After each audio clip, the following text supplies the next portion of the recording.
Hello students, हम myself Rakhi Mithi BS assistant professor department of chemistry JTB girls college Kota. आज हमारा topic है BSc part first में paper third में यूनिट 2 गैसेज स्टेट। उसमें मैंने आपको लास्ट वंडरवॉल इक्वेशन के बारे में बताया था। आज हम पढ़ रहे हैं इम्प्लीकेशंस ऑफ वंडरवॉल इक्वेशंस, आदर्श आचरण से विचलन की व्याख्या। सबसे पहला आता है कि आदर्श जो आइडियल बिहेवियर है उससे डेविएशन कैसे होता है। वंडरवॉल समीकरण के आधार पर वास्तविक गैसों के आचरण और किन्हीं परिस्थितियों में उनके आदर्श व्यवहार से विचलन को आसानी से स्पष्ट किया जा सकता है। P plus A upon V square V minus B is equal to R T को जब हम हल करते हैं तो आता है P V minus P B plus A upon V minus A B upon V square is equal to R T. इस समीकरण में A B upon V square का मान बहुत कम होता है, अतः इसे हम उपेक्षित कर सकते हैं। तो उसे उपेक्षित करने पे समीकरण हो गई P V minus P B plus A upon B is equal to R T. आदर्श गैस समीकरण P I V A is equal to R T होती है, तो P V minus P B plus A upon V is equal to V I P A. तो उस स्थिति में वास्तविक गैसों का आचरण आदर्श हो जाता है। हम अलग अलग ताप और दाब पर वास्तविक गैसों द्वारा आदर्श व्यवहार से विचलन की व्याख्या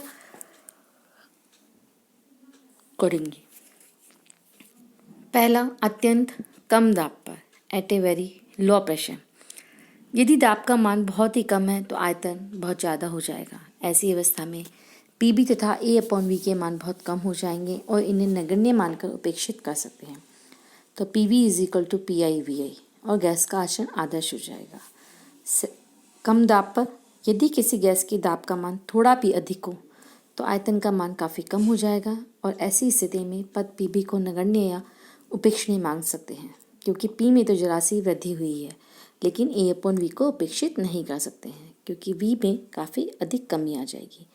P plus A upon V is equal to P I V I या P V is equal to P I V I minus A upon V, अर्थात पी वी का मान आदर्श गैस के P V I V I के मान से कम होगा। यही कारण है कि अमेगेट वक्र में शून्य वायुमंडलीय दाब पर गैसों का आचरण आदर्श होता है और दाब के थोड़ा सा बढ़ने पर पीवी का आदर्श गैस के पीआईवीआई से कम हो जाता है। अतः अमेगेट वक्र आदर्श गैस के वक्र से नीचे की ओर चला जाता है।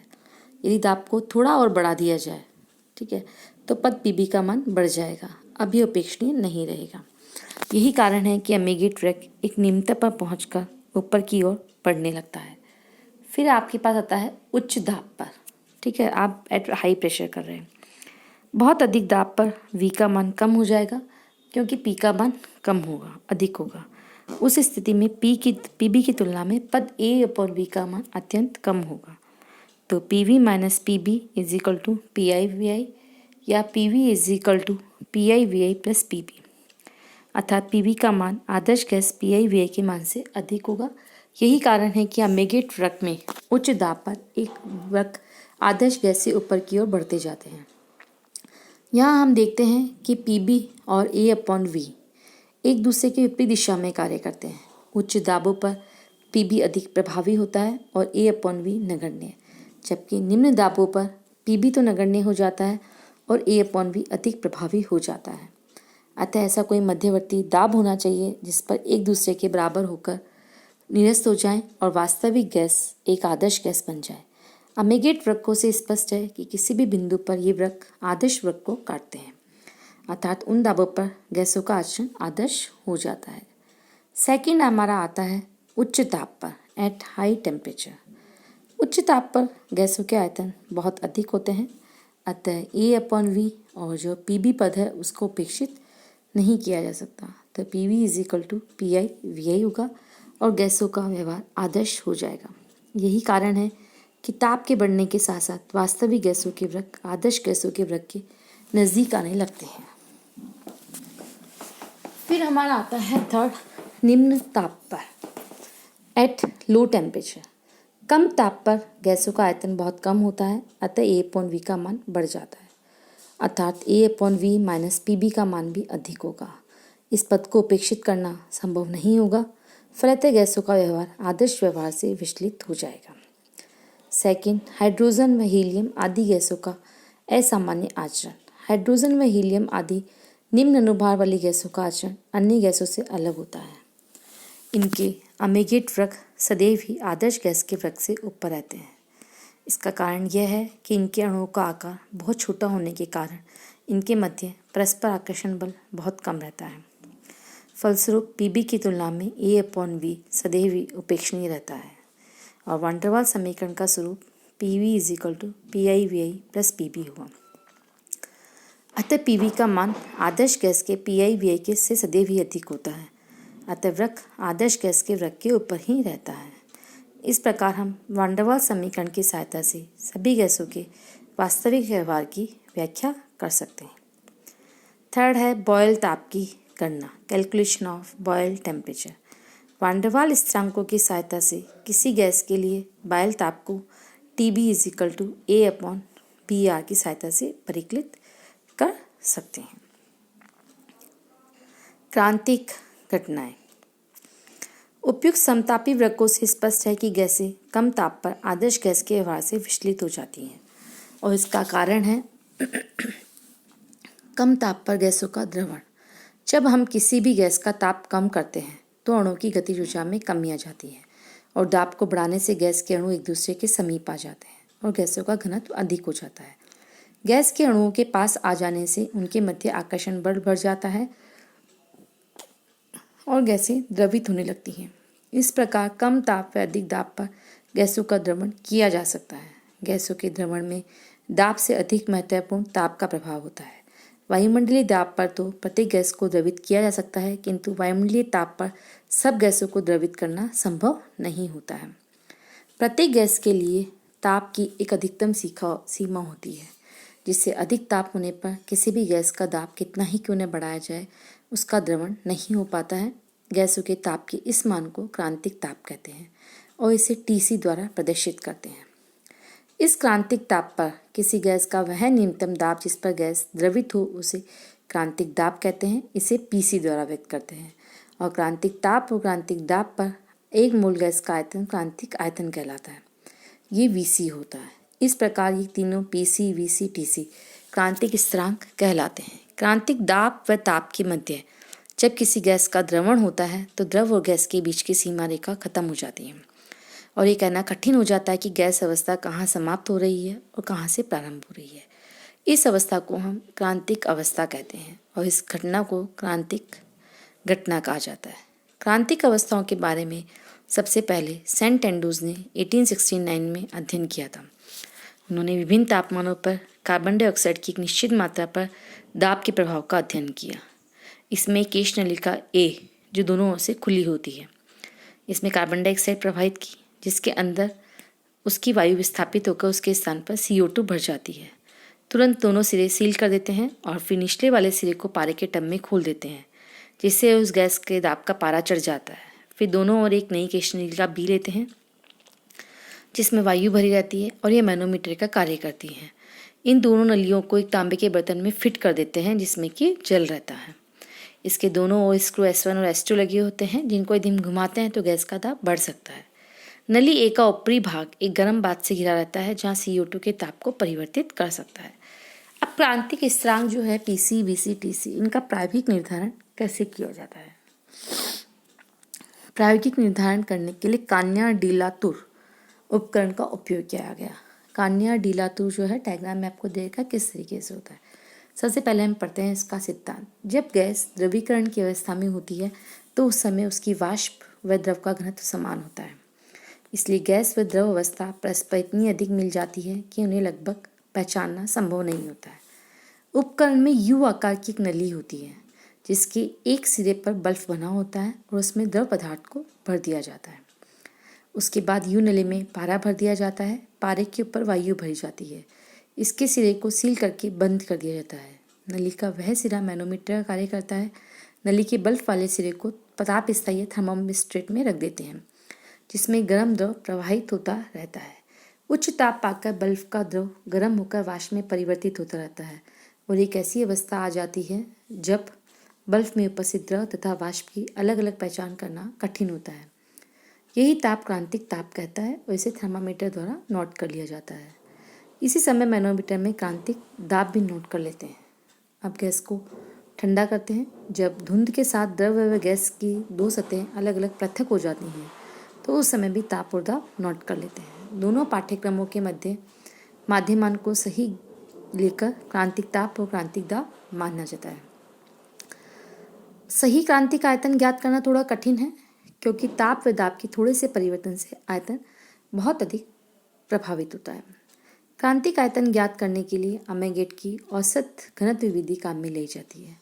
इसमें विभिन्न तापों पर गैसीय अथवा द्रव अवस्था में पदार्थों का घनत्व ज्ञात करके उनके मध्य एक ग्राफ खींचा जाता है जिसमें दोनों वक्र परस्पर अपने उच्चतम शिखर पर बिंदु सी पर मिलते हैं। जिस बिंदु पर ये मिलते हैं वह क्रांतिक ताप होता है और उसके संगत हम क्रांतिक घनत्व ले लेते हैं। किंतु वक्र का शिखर तीक्ष्ण नहीं होता है, फ्लैट होता है, अतः बिंदु सी की सही स्थिति का पता लगाना थोड़ा कठिन कार्य हो जाता है। इस समस्या को हल करने के लिए सरल रेखीय व्यास के नियम का उपयोग किया गया। इस नियम के अनुसार यदि वाष्प व द्रव के घनत्व के मध्य मानों को ताप के विरुद्ध आलेखित किया जाए तो एक सरल रेखा प्राप्त होती है। यह सरल रेखा वक्र ए बी को बिंदु सी पर काटती है। बस इसी बिंदु के संगत ताप व घनत्व के मान क्रांतिक ताप व क्रांतिक घनत्व के मान होते हैं। क्रांतिक घनत्व के मान का गैस के अणुभार में भाग देने पर क्रांतिक आयतन प्राप्त होता है क्योंकि Vc = m/dc। फिर है आपका वास्तविक गैसों के पीवी समतापी वक्र, the PV isotherm of real gases.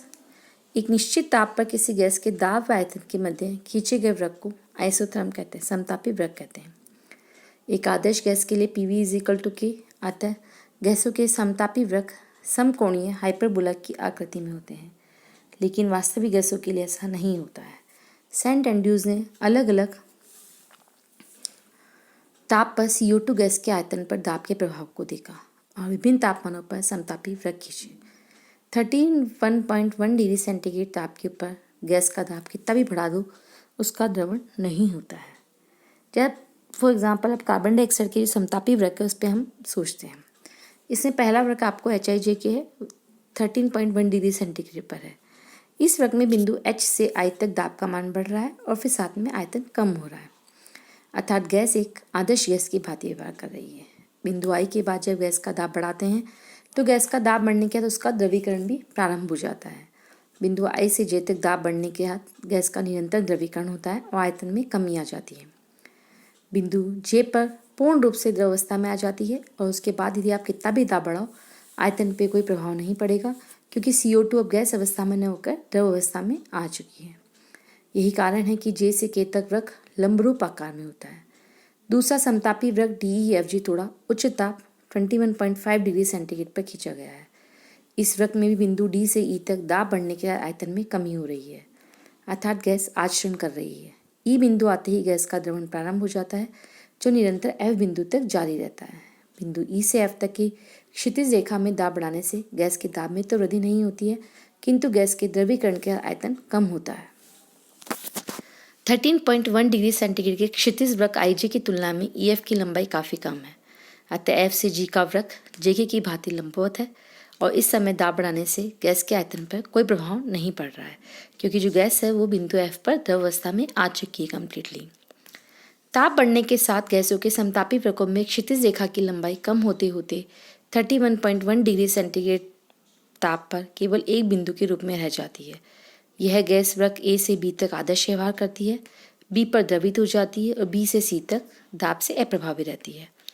इस बिंदु को ही हम क्रांतिक बिंदु कहते हैं। इस वक्र के ताप 31.1 डिग्री सेंटीग्रेड को कार्बन डाइऑक्साइड का क्रांतिक ताप Tc और बिंदु B के दाब को CO2 का क्रांतिक दाब Pc व संगत आयतन को क्रांतिक आयतन Vc कहा जाता है। इस ताप के ऊपर कोई भी समतापी वक्र खींचा जाए तो गैस एक आदर्श गैस की भांति ही व्यवहार करती है और समकोणीय हाइपरबोला बनाती है। अवस्था का सातत्य, कंटिन्यूटी ऑफ स्टेट। जो आपने पहले वाला ग्राफ देखा उसमें हम समतापी वक्र के बिंदु JFBEI को मिला दें तो यह 3 भागों में बढ़ जाता है।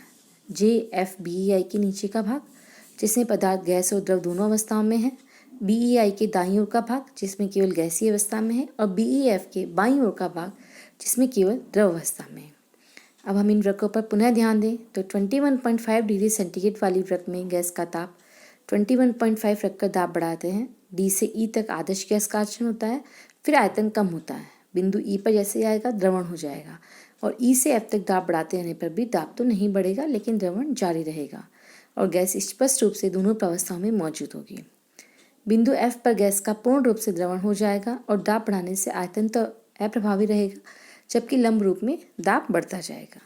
अब यदि इसमें थोड़ा हम चेंज करें और बिंदु ई से थोड़ा पहले आर बिंदु पर आयतन को इससे रख के ताप बढ़ाएं, तो बी व से ऊपर वाले क्षेत्र में बिंदु एस तक उसका ताप बढ़ाएं और फिर दाब पर स्थिर रखते हुए ताप को कम करें, तो बिंदु क्यू पर आएगा जहां गैस पूर्ण रूप से द्रव अवस्था में होगी। इस प्रकार बिंदु आर से बिंदु क्यू तक पहुंचने में गैस का पूर्णतः द्रवीकरण तो हो गया, लेकिन वह वृत्त में कहीं भी नहीं घुसा, अर्थात कहीं भी हमें गैस और द्रव की दो सतह स्पष्ट नजर नहीं आई। कि इससे हमें ये पता चलता है कि कहाँ गैस प्रावस्था समाप्त हुई, कहाँ द्रव प्रावस्था प्रारंभ हुई, यह नहीं पता पड़ रहा है।